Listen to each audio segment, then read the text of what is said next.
Hello guys! Welcome to my channel. Ngayon, ang lulutuin natin ay ang steamed salmon. Japanese style taste steamed salmon. Meron tayong salmon, fish. Meron tayong mushroom, carrots, onion, and spring onion and lemon. Okay? Hihiwain natin ang mushroom. Ganitong hiwa guys, okay? Pag ganyan.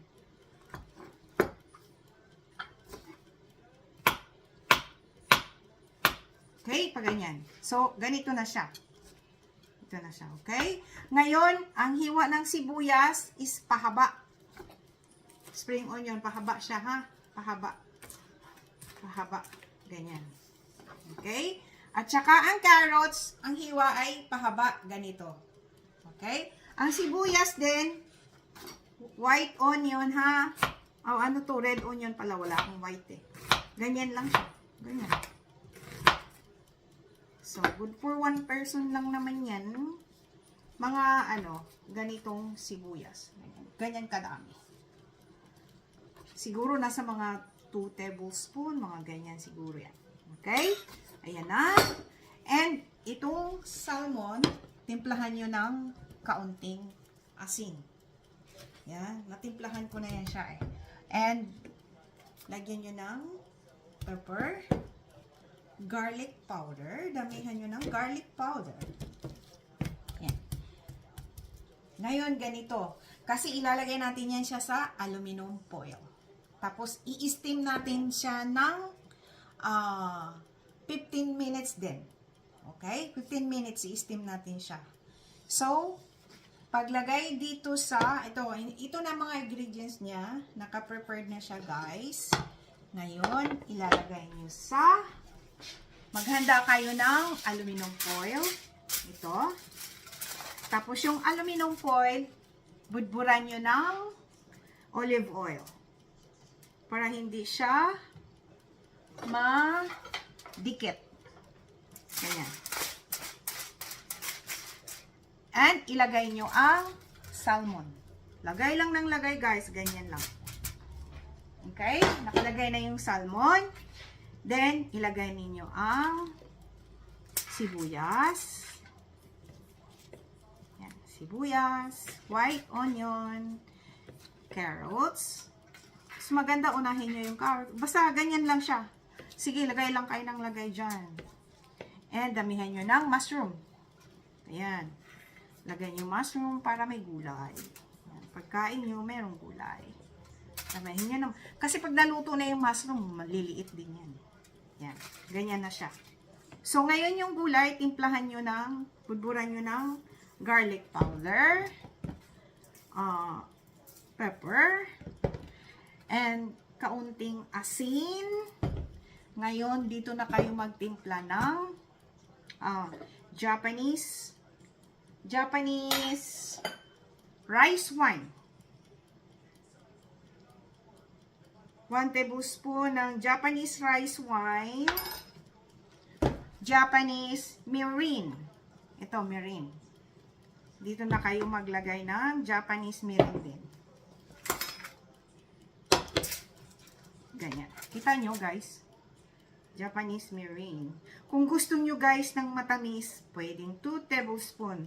Pero ako, pwede rin, matamis. Kasi itong mirin, matamis yan eh. So, ilalagay niya rin natin ang 1 tablespoon na soy sauce. Yan. 1 tablespoon na soy sauce.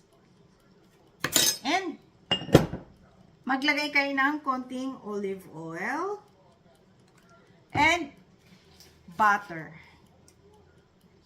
Ngayon, dito niya na ilalagay ang sibuyas sa ibabaw. Okay? Dito, ang onion. Spring onion. And, ibalot niyo siya ng paganyan.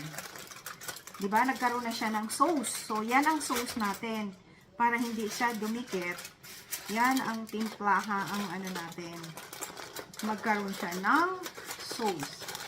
Ang ginagawa ko dyan, ginaganyan ko naman yan siya. Ganyan. Ganyan. Yan. Ngayon, i-steam natin siya dito sa aking, oh, I forgot.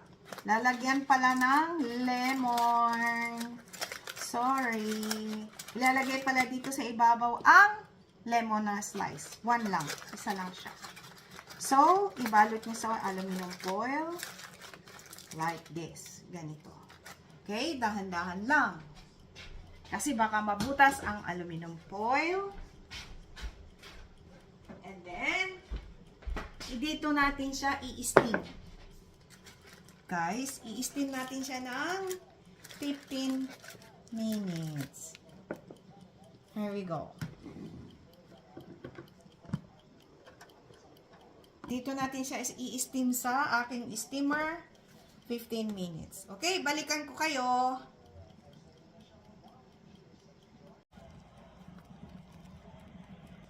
Hello guys! Ito na siya guys. Itong fish salmon steam natin. Nakalipas na siya ng 20 minutes. Tapos dinagdagan ko siya ng 5 minutes. Parang gawin nyo na rin 30 minutes pag steam. Okay? Ito na siya. Yan. Tignan natin.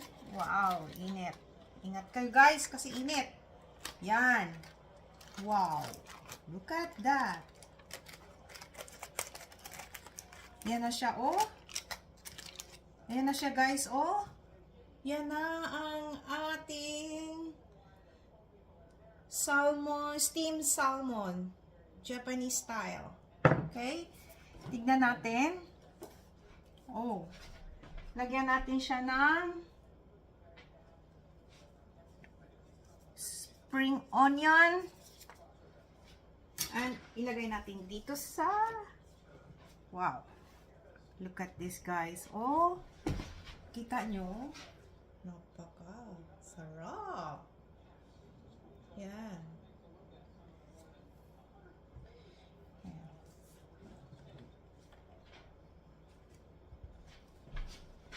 Tikman na natin. Wow. Oh, wow. Ay, lutong-luto talaga siya. Oh.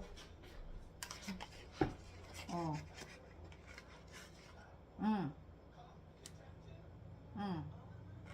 Wow. Tapos yung lemon, pwede nyo ring i-spread yung lemon, pwede rin. Wow, ang dami niyang sauce. Ito na siya, oh.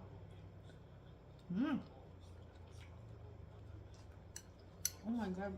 Wow.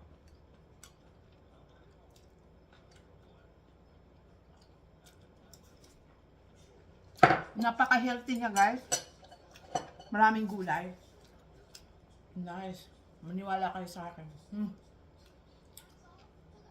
Basta meron lang kayong steamer. Pwede nyo namang i-steam yan sa kawali, eh. Sarap. Ito na ang ating fish salmon steam. Look at that. Thank you for watching, guys. Please subscribe, like, and share. And i-click nyo na rin yung notification bell para palagi kayong updated sa aking mga bagong video. Bye! God bless all! Thank you for watching!